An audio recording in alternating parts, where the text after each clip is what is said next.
And we're live. Welcome back to another, obviously, Fight Talk live chat. This one's a little bit later than usual. We always do these on a Thursday, but a few people dropped out. So we usually, as you know, if you've been on these live chats before, it's usually me and Jason from MMA On Point. Jason couldn't do it because he's swamped with a video that's going to come out very, very soon for his channel, MMA On Point.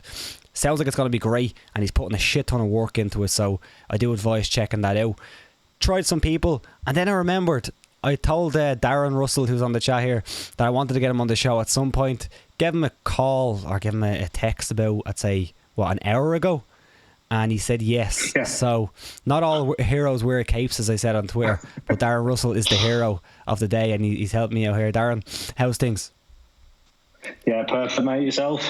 It's all good. As I said, coming into this, a little bit sick, feeling under the weather, but we'll get through it. Loads to talk about today. Hopefully some people come into the chat. As I said, it's a little bit different because it's a little bit late, but we'll still hopefully get people in the chat. If you don't know who Darren is a combat sports journalist for The Sportsman, and he's the head of social media and press at Ultimate Boxer. So he is a very, very busy man, and he's also going over to UFC 229 on Tuesday. Is it Tuesday? Yeah, Tuesday fly out from Manchester through till Sunday, so early flight home on the Sunday after what could be a very hectic Saturday night. And you're covering it for The Sportsman? Yeah, The Sportsman, very supportive of MMA since I've been with them. So going out there to sort of take over their Instagram story, show people what everything looks like behind the scenes in Vegas, some crazy Irish fans, what it's like being backstage at a UFC event, early weigh-ins, bit of everything really. Yeah, and this is like, I know you went over to a few McGregor fights over in Vegas. I don't know how many it is. Is this your second or third, or what is it? This is my third. I went over for the first Diaz fight, then the Mayweather fight, and now Khabib. So I'm 0-2 with Conor in Vegas. Oh, wow. 1-0 in New York. So so you're a jinx when he's in Vegas, pretty much. That's what we're going with. It must be. Yeah. Maybe not this time. Who knows? What's your thoughts anyway going into this one? Because we've obviously had a lot of people on the show, on the main show on Tuesdays and on the live chat, and we've given our thoughts on the fight as a whole and stuff. What's your thoughts on the fight going in? Does it feel like to you the biggest fight in UFC history? I think it does, and it's bizarre, like the lack of promo the UFC have done on it. Presumably that's mostly from Conor's side. They released this video tonight that was a bit bizarre. It just showed, it was like a picture of Conor on a mat on the ground with a TV in front of him. It was playing a promo of Khabib and Conor, and it was like a very bizarre promo clip for the UFC to put together, where it's just Conor sat on a mat, a still image with this moving TV thing. But it still certainly feels like the biggest fight that I can sort of ever remember. Yeah, it feels huge to me as well, but I think we're really going to feel it on fight week. Like, obviously when you go over, it's going to be insane for you, but even over here I think it's going to really, really ramp up. And even though there hasn't been a lot of media going in, I feel like it's going to almost be better for fight week, because you know, we're not swamped with all this media going in, and then on fight week it just explodes. I don't know if that's how you feel, but that's how it feels like to me. Yeah, I think that's where the Mayweather fight, sort of the fight week, was a bit of a kind of understatement, because we'd had 4 press conferences and then another press conference and weigh-ins, and it was all, everything that had needed to be said had been said, which I don't think will be the case this time. I think there was a big mistake made by not having fans at the press conference. It reminded me of when you watch a football match and the away fans or the home fans have been barred from going to the stadium. It's just empty. It was just the most sort of bizarre feeling around it, but I still found it entertaining. Yeah, he was still pretty much on his A game for me, but it was just weird. I think what we said last week was like, and I think MMA Fighting preview show or post show said that it was almost like a sitcom without the laugh track. So it was still kind of funny, but you didn't have that extra little thing. But yeah, we can talk about the fight as well and fight week. I always get this compliment, nice hair, Robert. I actually need a haircut. What's going on? But there's a few people. There's a few people in the chat. Rafa, aka the Booty Whisperer, said, "Big up, Darren. Looks like you have some fans." Farrell Connolly also said, "What's up, lads? Good to see Darren on the show. All the best." So you have some fans in the chat. You also look like McGregor's cousin, apparently. Well, Yeah. I don't know if that's a compliment or not. I'll probably have to see some sort of picture of him first. Yeah. Let us know if that's a compliment or not. People saying I should get better and stuff, which I agree. If anyone has any questions, let us know. But Rafa the Booty Whisperer, weird name, but we'll go with it. Said fight week will be mad. It's always been with this. It always is with these mega fights. The anticipation will be out of this world. You're going to everything on fight week to cover the event. What's your expectations for fight week? I don't know where you can even go with that, but what's your expectations? Do you expect it to be like McGregor Mayweather-esque, or what's your expectations for this one?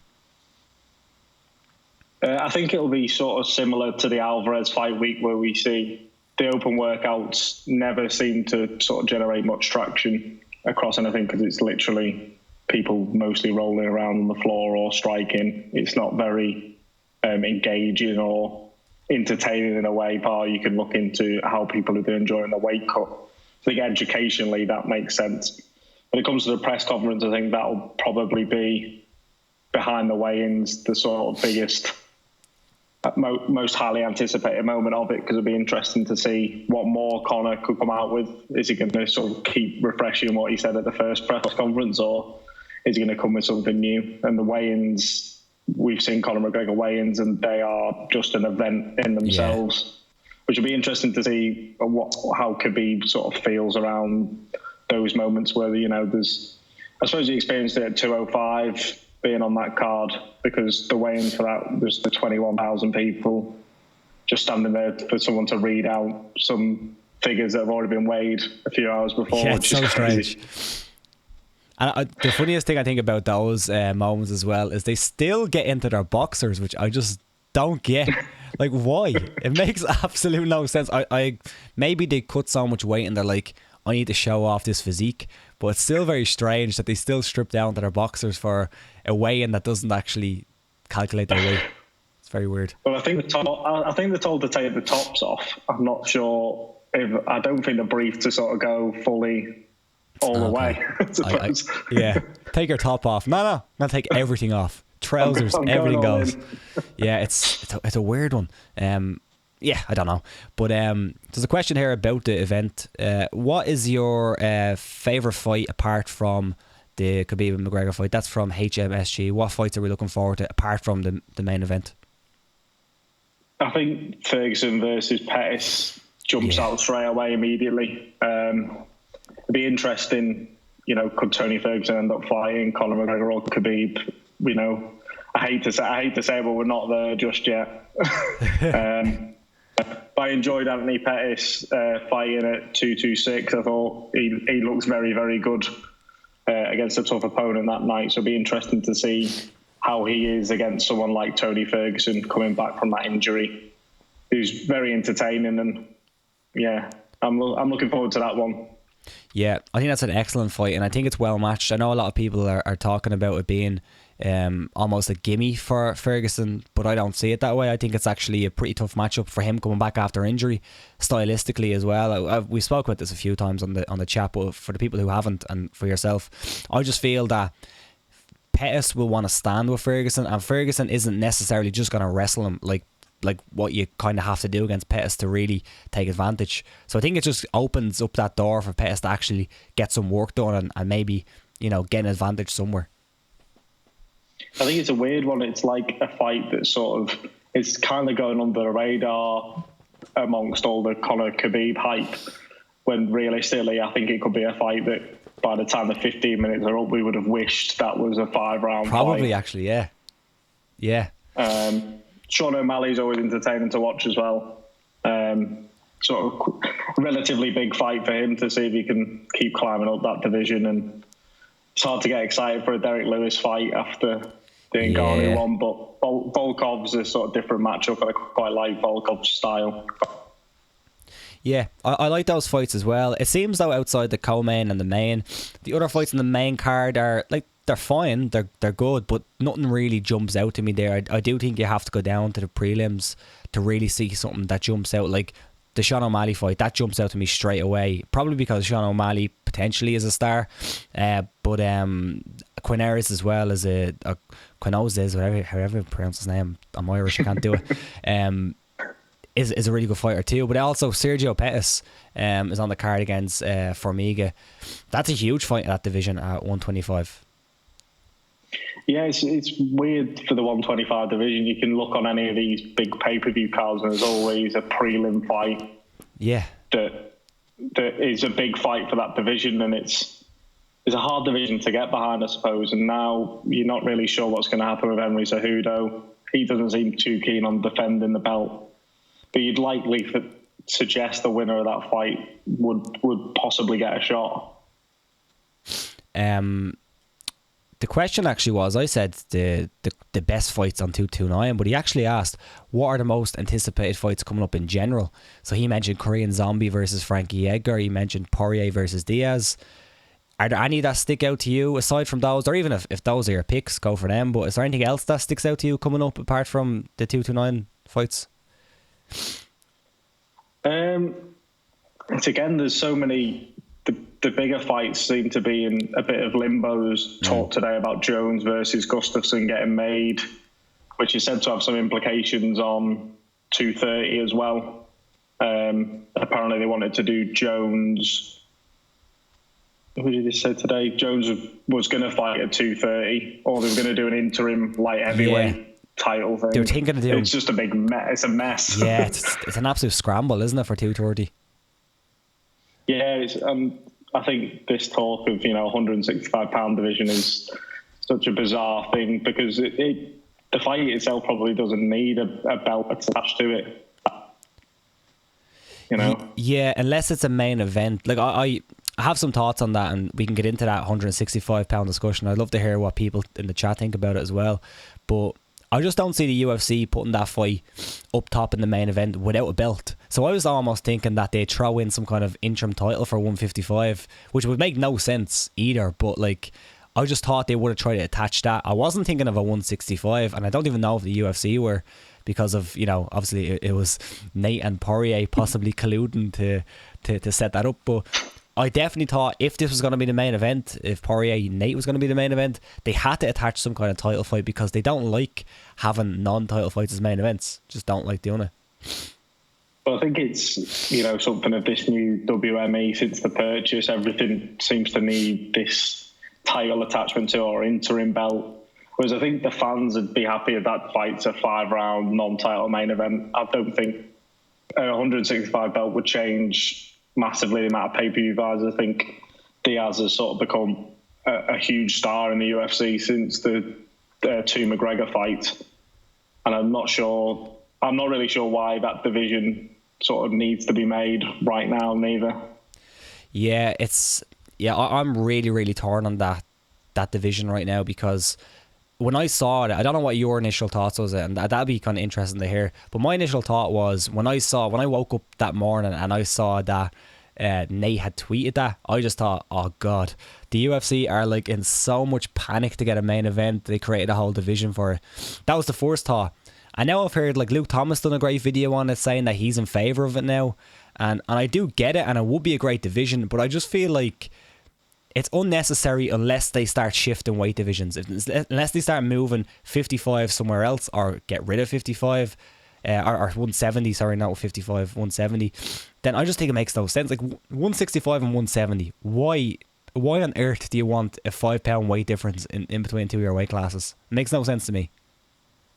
No, and even with, the difference between lightweight and welter, that's 15 pounds. You don't need 3 divisions to split 15 pounds worth of fighters up. I understand that both divisions are relatively stacked, but I'm just not sure. People talk about the weight cut as being a factor. I don't think more divisions will change anything when it comes to weight cutting, because if they made that 165-pound division, there'd be a lot of welterweights who are big for that weight class will go, well, maybe I can cut an extra 5 pounds and make that one, because everyone looks to have that big size advantage, and the people that don't look to have the big size advantage generally start to struggle. Yeah. There's a few comments, and let us know what your thoughts are on this 165-pound division. Again, I'm not in favour of it if they shift the weight classes a little bit and put some space in between. then I think it's fine. And I think you can bring plenty of 170 pounders down and plenty of 155ers up and still have strong divisions. But if you have 170 and you have 165, it's absolutely insane to me. It doesn't make any sense. HMSG said it makes no sense to me either, but it makes sense when you consider the amount of possible matchups between 170 and 155. I get that. There is loads of matchups that could happen between those weight classes, but again, to me, it's just too close. 165, 170 is just too close. I'd understand, like we said, you know, they did the 165, 175, so everything's that £5 sort of in the middle, and every division's £10 apart, but it's only really a 65 and a 75 division that could be creative, because I don't think there's any need for a 195. 205 is far too shallow. Yeah. 185, a lot of those, well, I couldn't see a lot of them move to 185, maybe Romero. But I think it's just sort of needless. And in this, where we criticise interim belts so publicly, to add then more belts in there for the sake of making fights is a bit of a bizarre call. Yeah, I was looking at this today and I was trying to figure out who potentially could fight at 165. If they'd done this division, who would go there? And I was looking online to see what other journalists and stuff, what suggestions they gave, what fans were giving on Reddit, because Reddit had a big thread about it as well, about, oh, this guy could be great at 165. And we always hear of like Gunnar Nelson. Gunnar Nelson is the 165 pound division. He's not a 170er. He can't make 155, but he can make there. So what I did was I put them all down on a sheet and I was like, oh, I have plenty of fighters here, and I created a bracket. And I don't know if you have this open, Darren, but if you can open the chat or open the actual YouTube, you're on a bit of a delay, but the other people probably can see it. And what I saw was I had enough to create this bracket for a potential tournament for the 165 pound championship, 16-man tournament of welterweights and lightweights who could potentially move back and forth. And what I did, I put loads of work into this, lads, so you got to help us out, and you got to vote in the chat of who wins these fights, and then we could try crown a champion here on the OFT live chat. But basically, I took all the fighters, got them by their ranking, their UFC ranking, because we all know that just, you know, that's legit, that UFC rankings system. And then I seeded them based on their ranking. And then we created a little tournament here. So you can see Khabib Nurmagomedov, for example, is the number 1 seed because he is the champion at lightweight, the only champion who is in this bracket. Conor McGregor is number 2 because he's number 1/number 2 in the lightweight rankings, and so on and so forth. So we actually have a tournament here. And I want you to help me figure out who's going to be the inaugural 165 champion if this fantasy tournament happened. And we'll get some assistance in the chat, hopefully. So, first matchup, Khabib Nurmagomedov versus Mike Perry. How would you see that going? Well, it's a weird one. Mike Perry will stand and throw with anyone. And you'd like to fancy his, you know, sort of one-shot power against anyone, especially at sort of that weight. But you could also, on the flip side, when you put me against someone like Khabib, just see complete mauling. The first thing when the bracket come up, I thought, is poor Mike Perry. Yeah, I'm with you right there. I think that's a very, very tough matchup for Mike Perry. I can't see anybody in the chat giving Mike Perry that fight. So I'm going to go ahead and I'm going to say that Khabib Nurmagomedov wins that fight, and I'll add that in. Farrell Connolly said, look at Rob giving Conor the easiest fight on the tournament. And no, I didn't. It was all seeded. This was a seeded tournament. And look, I already had Khabib Nurmagomedov wrote in there. Didn't even realise that, but I did. But yeah, it's seeded. It's not intentional.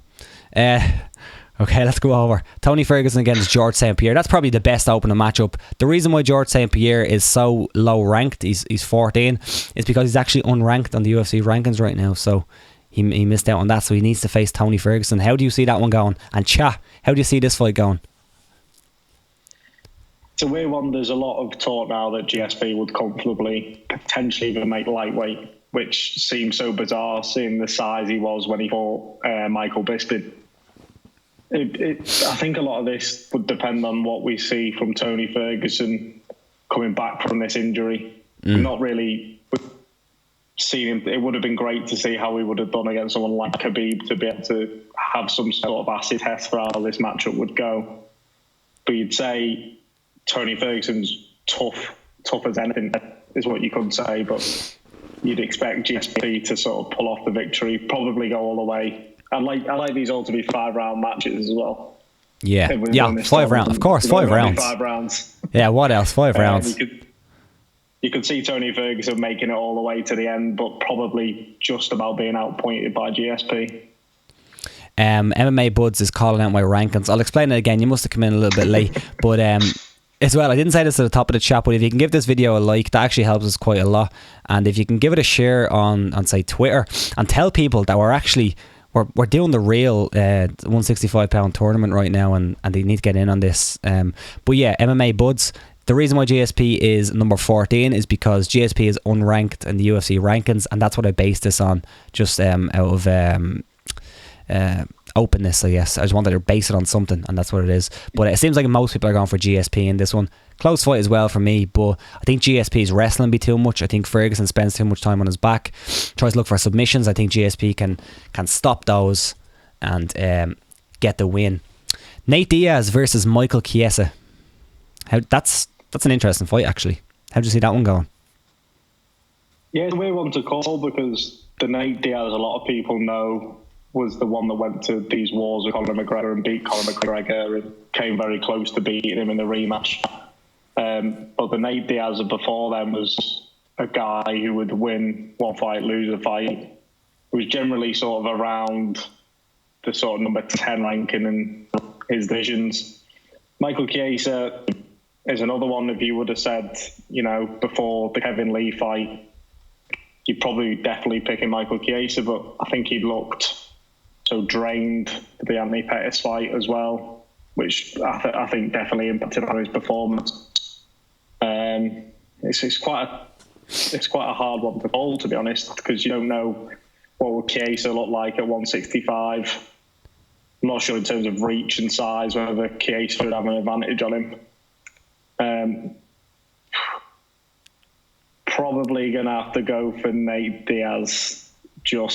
Yeah, that's actually how I'm leaning as well, and it seems like most people in the chat is leaning that way. I think it's stylistically, I think it's a really, really tough matchup for Nate. I think he obviously struggles with wrestlers, and big wrestlers at that. Kess is a big guy, but he's not quite that big 170 or that would be moving down. He did fight at 155. So I think Nate will be able to do enough to stay out of that wrestling, and Chiesa striking isn't the best in the world. So I agree. I'm going to go with Nate Diaz, and it seems like most people in the chat has gone with that as well. Here's a really good fight. Donald Cerrone versus Kevin Lee. Man, that is a scrap. Well, Donald Cerrone is also one thrown into that sort of discussion over the Donald Cerrone of old. Would have given probably most fighters in this tournament a good run for the money. But the recent run he's been on, the Donald Cerrone of old would never have lost to Leon Edwards in the sort of fashion he did. I know he seemed to struggle going into that with his. I think he had a staph infection, right? Yeah, I think so. Yeah, staph. Yeah, it was bad. And Kevin Lee is a bad man is probably the sort of best way to put it.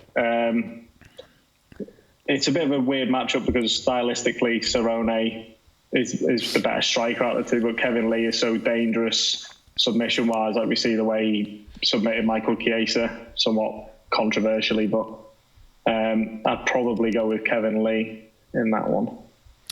I'm with you there. I think it's actually not an easy fight for Kevin Lee, but it's a favourable one for him. It seems like everybody's going for Lee, and that some people are saying Lee's going to win the tournament. We'll see. I'm taking this way too serious, but it's hilarious. MMA Buds also wants clarification on the system used to get these rankings. I based them off their current rankings in their own division, and then if somebody was, say, number 5 in welterweight and somebody was number 5 in lightweight, I checked their win streak or their loss streak to see who had the better system. I put a lot of work into this, man. Come on. This is yeah, but I think everybody's gone for Kevin Lee in this one.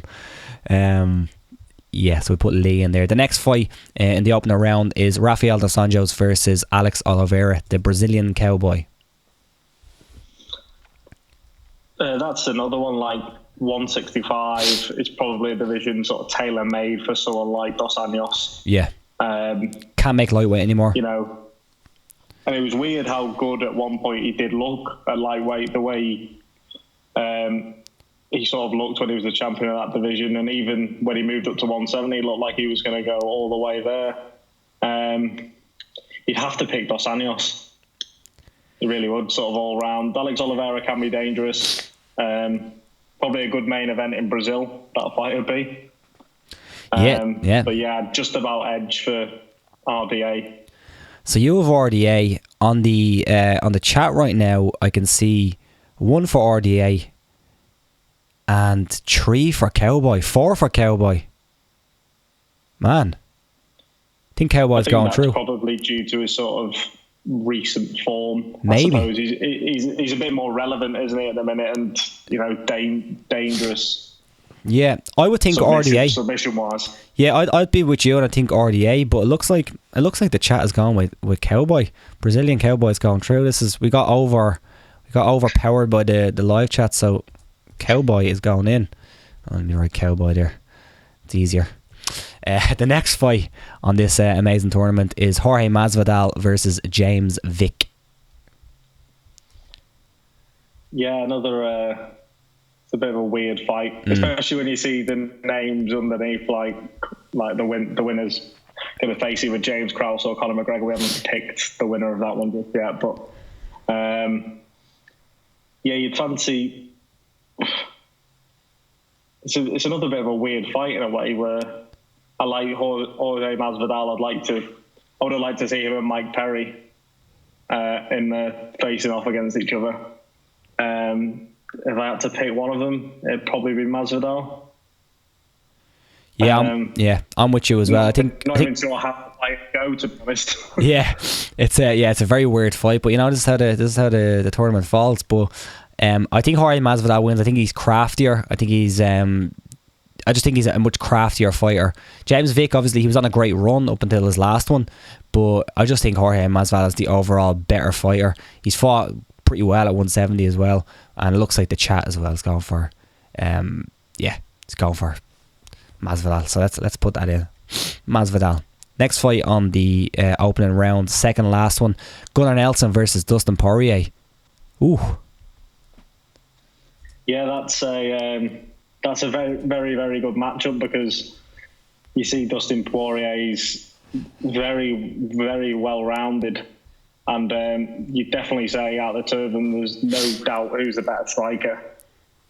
Whereas when it comes to grappling and submissions, obviously the ground game of Gunnar Nelson is superior, but I'm not sure grappling-wise how he'd get to those sort of dominant positions without being caught by Dustin Poirier.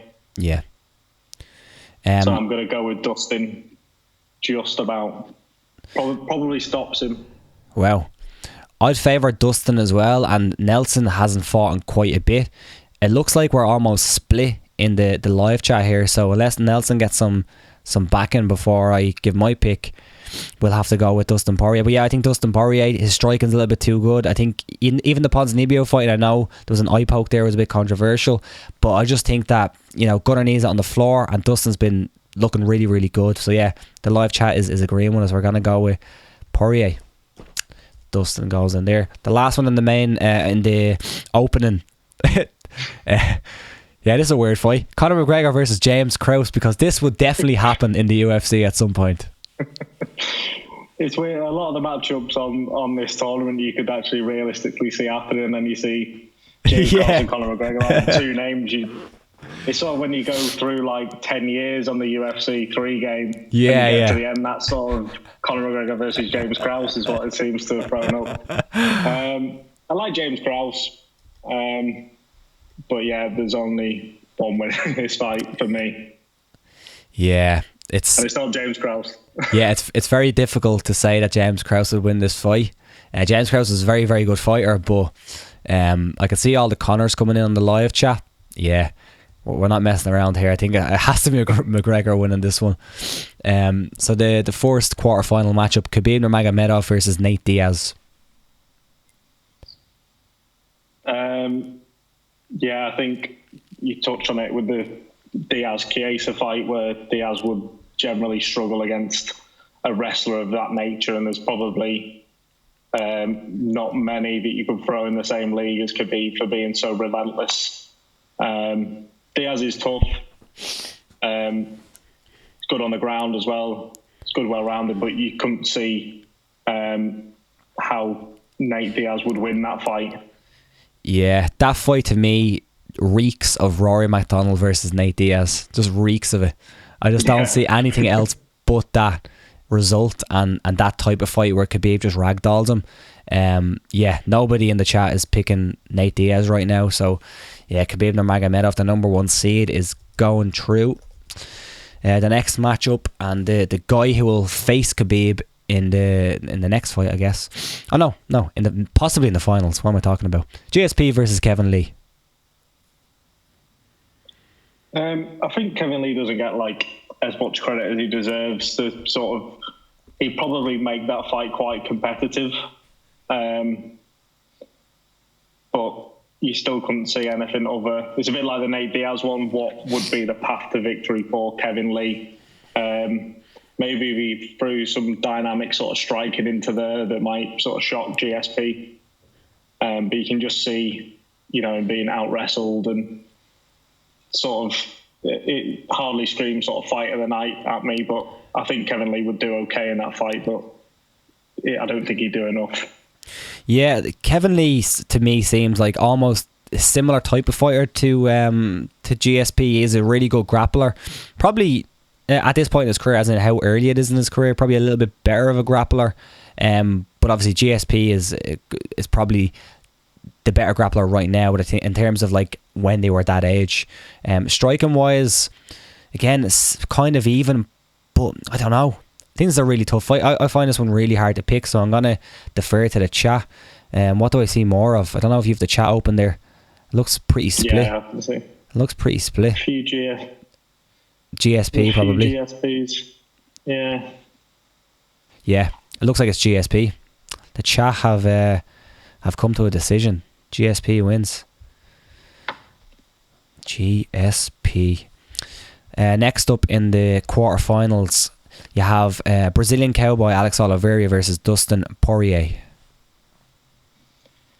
Well, it's sort of weird to see Alex Oliveira at this kind of stage of the tournament when you go back to when he struggled to make 155 and he was never really a major sort of player in that division.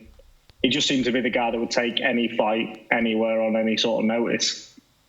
Whereas it's a bit of a weird one. You couldn't see how Dustin Poirier could lose that fight. Obviously, submission sort of screams out at you, but Dustin's is very, very well rounded, as I said in the first sort of instance of it.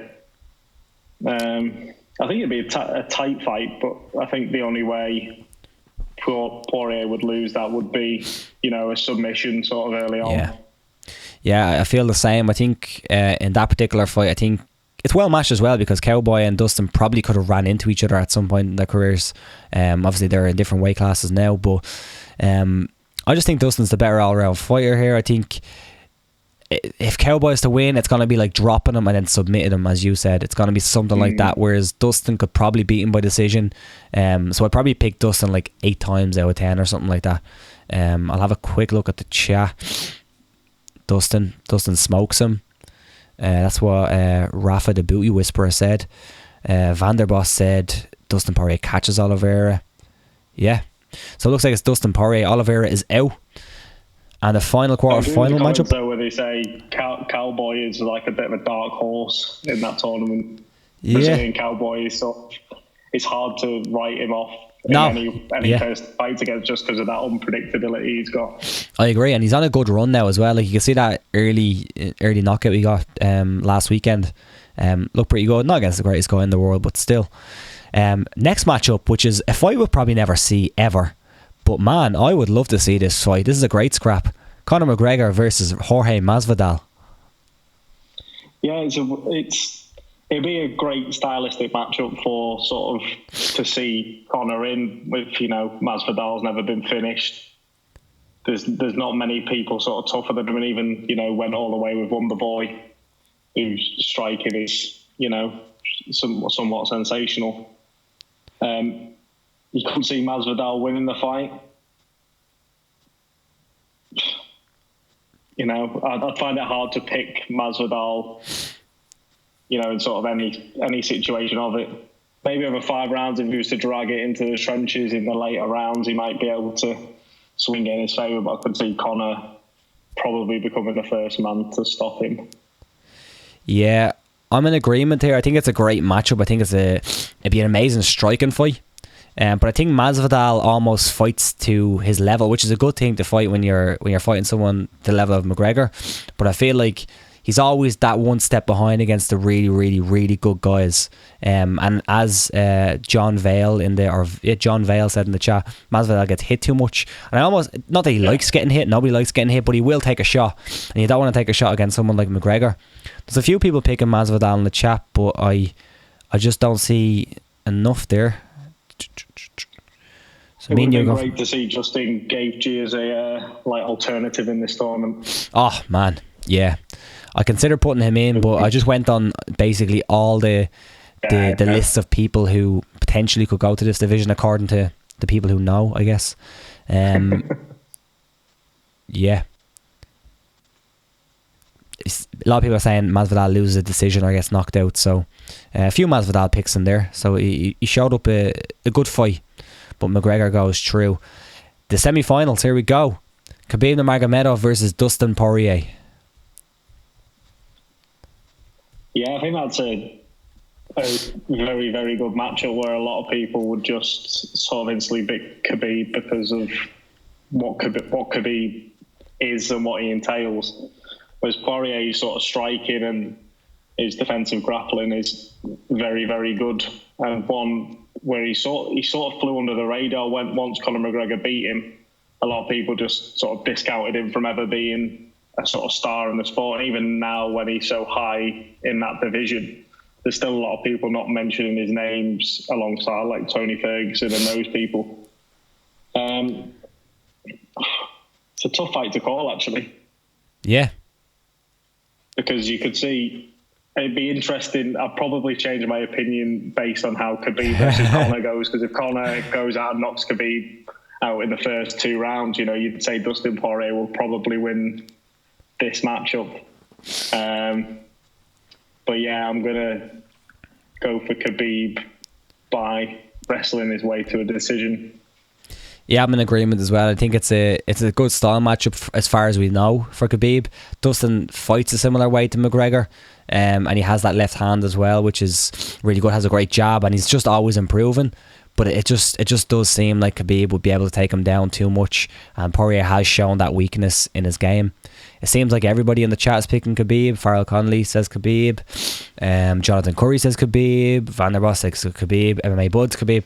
Everybody's picking Khabib. I don't see one Poirier pick, unfortunately. But again, excellent matchup, and probably a fight we'll end up seeing at 155 down the line. But Khabib Nurmagomedov progresses to the finals. The other semi-final matchup, George St. Pierre versus Conor McGregor, the super fight that a lot of people want. Who wins it at 165?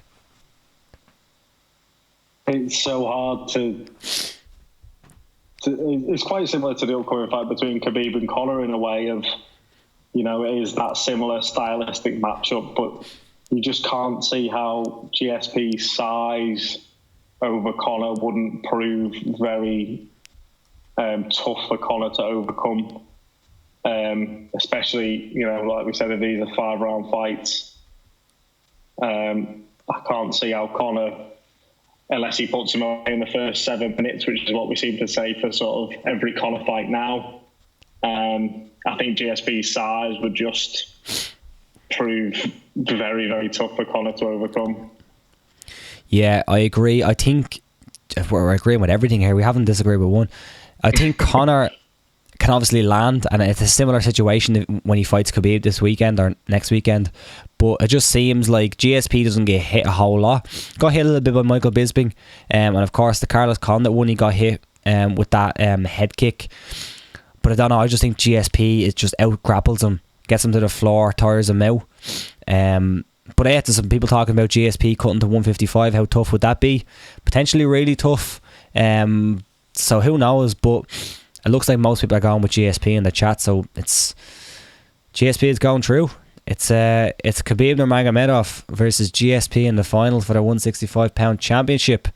Two similar enough fighters. One's a better striker, I guess. You could argue one's a better grappler. But which way are you going with this one? It's an interesting one because I think if you went back 4 or 5 years ago, you'd say GSP wasn't that great of a striker either. But I think the way his boxing's improved under like training with Freddie Roach and all that, which would definitely give him a huge advantage on the feet. It'd be hard to see how Khabib would feel about trying to take GSP down, and how would he be able to take GSP down. It would probably be one of the few matchups where Khabib wouldn't have a weight advantage. He'd probably have a weight disadvantage, if anything. And I could see GSP standing and potentially knocking him out. Wow.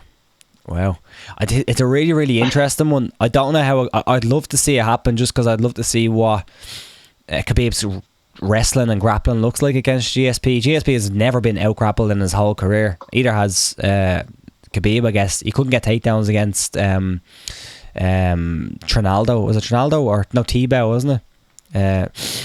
So... Yeah, Tebow, which he arguably could have lost that fight. Arguably, yeah. Sit and watch it.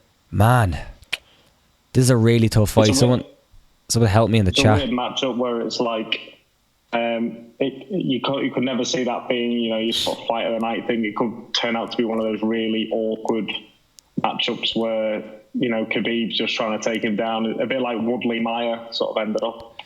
Yeah. I'm stuck on this one. The next one, to give a prediction in the chat, I'm going to go with that one because I don't know. I think, and people are talking about Rory. Imagine Rory in this tournament. That'd be unbelievable. But I think it's just a really, really difficult fight to pick. I think if it stays on the feet, you'd have to favour GSP, wouldn't you? Vanderboss. Oh, yeah, definitely. Done it. Vanden Boss said Khabib to grind the decision. So that's it. There's your winner. Your winner's Khabib. There's no winner thing there, but yeah, Khabib wins. Yeah, so that was interesting. Let's go back to a few more questions, and we're only going to go till about half because we started very, very late. We both have lives apparently, so a few more questions. Did you see that HBO lost their boxing, or at least they're leaving boxing behind? What's your thoughts on that? Yeah, I think it's as someone who sort of only started getting more into boxing lately, I've always been more of a fan of MMA, but it's always a shame to see something like that happen because it's going to affect, fighters and boxers who are going to have less channels to fight on now. And I think they've been affected by Eddie Hearn sort of investing in DAZN. ESPN are trying to make more of a push on it. But it's a shame because they're an iconic sort of figure of American boxing and pay-per-view. So yeah, it's a shame to see them go, but I was shocked initially, but then when you consider all the factors around it, it sort of makes quite a lot of sense. Yeah, it is crazy because it's always been synonymous with boxing, like HBO boxing. You always hear that, and I'm similar to you where I'm a boxing fan, and I'm not sure how much of a boxing fan you are now, but I don't follow it as much as MMA because I feel like I can't almost. Like I could barely follow any other sport but MMA. Because I just watch too much MMA and then everything else in the life. But it is weird. It's weird news to see. It's strange that boxing won't be on HBO anymore. So he's obviously still on Showtime, which is good. But it is a weird one. It's very strange news. I thought the statement they released was weird. They said the reason for this is because we know that boxing doesn't attract subscriptions to us anymore, which sort of says a lot about the state of boxing in America in that way. Yeah. Again, I'm not as, I suppose, in that world, but I kind of just tune in for it's a real pay-per-view business, and I know MMA is a pay-per-view business as well, but I see more people, more casual fans from my perspective, tuning in to MMA fight cards casually and to watch more MMA fights on that fight card than I do with boxing. Like, you do just see people tuning in for the big boxing fights, buying the big one and watching the main event only. So I'm not sure if that's why. Maybe people just don't subscribe because they're saying, I just want to see the big fight, so I'm going to pay for the pay-per-view when it comes around. I'm not going to pay a subscription for, you know, Joe fighting Frank or whatever, you know. So it's it's a strange one, but yeah, it kind of does go to show you where boxing is at the moment. And even though they had a great year, maybe that lower level boxing that's going on, maybe just it isn't that popular or as popular as we thought it was. Yeah, definitely. Well, there's stupid stat like they done 1,111 fights over 45 years, and now it's all sort of come to an end. And funnily enough, they only did Canelo versus Triple G. Yeah. I don't want to see GSP boxing. Oh, Jesus, no. Don't give anybody ideas. Man, I wouldn't be surprised if we saw Conor box again. I really wouldn't. No. Yeah, so get your questions in now and we will answer them before we leave the live chat. But man, it's crazy. Like, I woke up the other day and I looked at me phone and I saw the date. I didn't realise that it was actually just a couple of days, pretty much a week away from Conor versus Khabib. That just kind of creeped up. And obviously you have this weekend as well, Bellator 206. We spoke about that on Tuesday. But man, that's an awesome card as well. Are you going to watch that one? Yeah, I think it's great news that it's finally sort of made accessible for UK fans. I think the Irish ones have to do this special little other channels thing that obviously Fight Talk put on to how to program your Skybox to receive that channel. I hope it's a long-term thing and not just another short-term fix like we had for I think it was it Fedor? Yeah. Fedor Mia or no, it was Bellator NYC. Oh, was it Chael? Yeah, Fedor was on the card though. Fedor Mitrione, was it? I can't remember what it was. Yeah. I hope it's especially with the huge influx of UK and Irish signings for Bellator. I hope it's a long-term thing rather than just a short-term fix, because I think if they fix this issue and while it's colluding with the UFC's new deal, it could prove a massive hit for Bellator. Yeah, I do hope that it is the thing where it sticks, because you can't really build a fan base if you just have one-off events on Channel 5 at 3 a.m. And I know Scott Coker always talks about it and says, oh, it's difficult because of the time zone, but the UFC have done it. You know, the UFC have events on a TV station over here, and big news come out about that as well. I don't know if there's any UK fans or Irish fans in the chat, but it looks like the UFC have a new home, which was reported a while ago, but now it is official. 11 Sports have picked up it. What's your thoughts on that one as well, while we're kind of on the TV talk? Are you a fan of this move? I'm optimistic about it. I'm sad that it will no longer be with BT Sports, because I think especially in the last couple of years they've been very good on social media promoting fights, and live clips have been available, and generally the UFC is very accessible to fans there, which with this 11 Sports deal sort of makes it seem like it's going to be less accessible with, you know, it won't be available to watch on TV as of yet. There's no TV channel to watch it on. I think streaming was always going to be the way this sort of industry is going to go.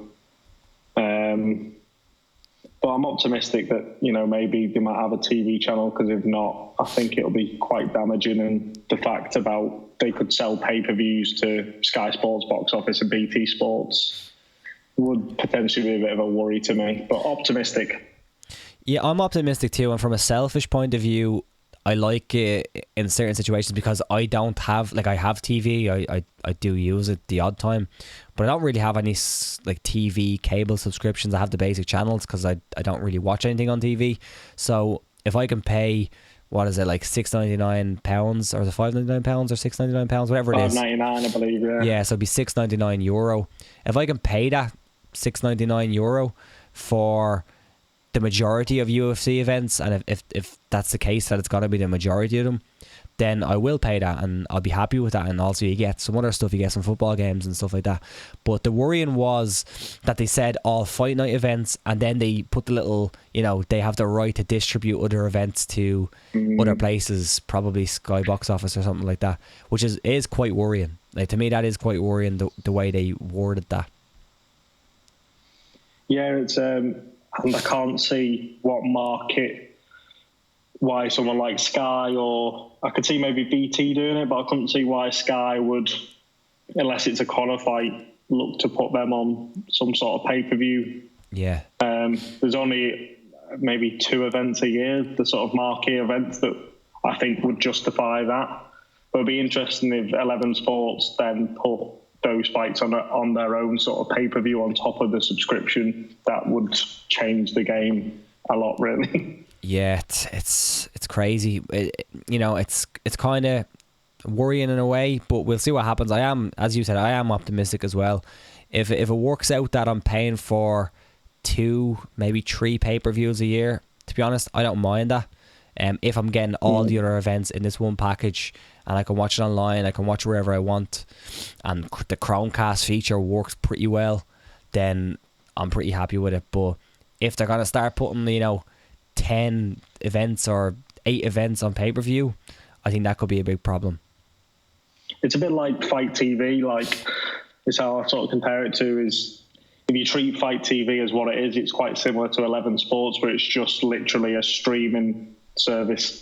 But the Chromecast and casting works so well with it that it's made Fight TV this sort of big platform for combat sports. And it'd be interesting to see what 11 Sports moves are. The fact they haven't got anything set in concrete and this deal's going to start in 3-4 months' time is a little bit concerning. Yeah, it's a weird one. Another weird thing is that the UFC don't have a main event for UFC 230 right now. And it's in next month. Is it next month or November? Yeah, start of November. Start of November. So just a few weeks away, and they don't have a main event. And I'm pretty sure tickets have gone on sale. We obviously spoke about the 165 division. Nate Diaz and Dustin Poirier saying, "Oh yeah, we're fighting for a 165-pound title," but that's kind of worrying as well, that the UFC don't have a main event this close to the event with tickets on sale. And by all accounts, according to Ariel Helwani, they're still scrambling for a main event. That Poirier-Nate Diaz fight isn't happening as the main event for the title. So is that worrying to you? And what's your expectations for this card? It's a big card. It's UFC 230 in Madison Square Garden. Yeah, it's bizarre because these Madison Square Garden cards were going to become, sort of the outside of the fight week, the biggest card of the year. And I think the UFC have had some issues in New York with the commission. There always seems to be a drama around them. And you just can't see, aside from John Jones, which would be crazy, who would fill in to sort of headline this fight. Yeah. I can't think of anybody. I can't think of, they tried to do the Yoel Romero one. Doesn't seem like it's happening. So, John Vale said, "What if Nick Diaz comes back at 230? Nick and Nate on the same card." There's some weird reports coming about Nick Diaz lately. I'm not sure if Nick Diaz is ready to fight soon, but I'd be all for that. Nick Diaz coming back, but again, do the UFC do a main event with Nick Diaz with no title on the line? I'm not sure. I don't think so. I think they'll be sort of forced in the end to do Nate versus Dustin. Probably. 5-round main event, because I just can't see. I think it'd be bizarre if Yoel Romero was to fight in the main event. The fact he pulled out of his fight with Paulo Costa on the same card to then come back into the card as the main event is just it wouldn't be the strangest thing to happen in the UFC, but be up there. Yeah, it'd be quite bizarre. Yeah. It's probably a good thing that he doesn't speak a lot of English, because he could probably avoid the questions of why the hell are you fighting? This is weird. But yeah, he just keeps saying "I love you" over and over again. Yeah. I love you, Michael Bisping. But if they do Nate Diaz versus Dustin Poirier, do you expect it to be for some kind of title, 165, or throw an interim title at them? I just think they'd struggle to justify, especially an interim would be very bizarre considering the title fight's going down next month. Well, the title fight will have gone down just before it, which would make it even more bizarre to do an interim belt, 4 weeks after the title's been defended. I wouldn't put it past them, though. No, and I think, do fans really care that much about belts anymore? Because they seem to have been so sort of degraded in a way of these interim belts that the belts don't mean a lot to people anymore. Yeah, in my opinion. I think as long as it's 5 rounds, I think people will be happy. I'm not sure how much of an impact on pay-per-views it being for a title would have anyway. Yeah, the UFC seem to have this in their minds that it has to be a title fight, and I get it. Like, it's the title fight on big pay-per-view shows. Like, it does make sense, but I do wonder. Like, I'd love to see some kind of case study of doing the same fight for with a title and without a title, and see what happens. But I don't know. It's a weird one.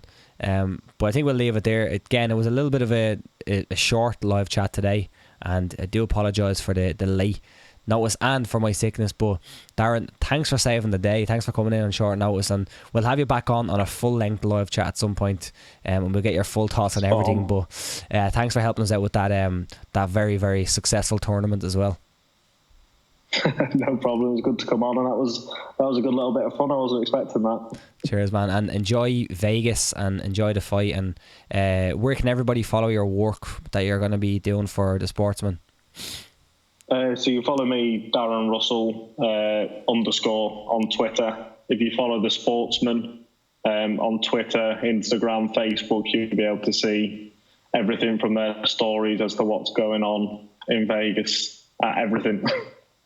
Sweet. So do that, and we'll be back on next Tuesday with the main show. We'll have the big UFC 229 breakdown with Brendan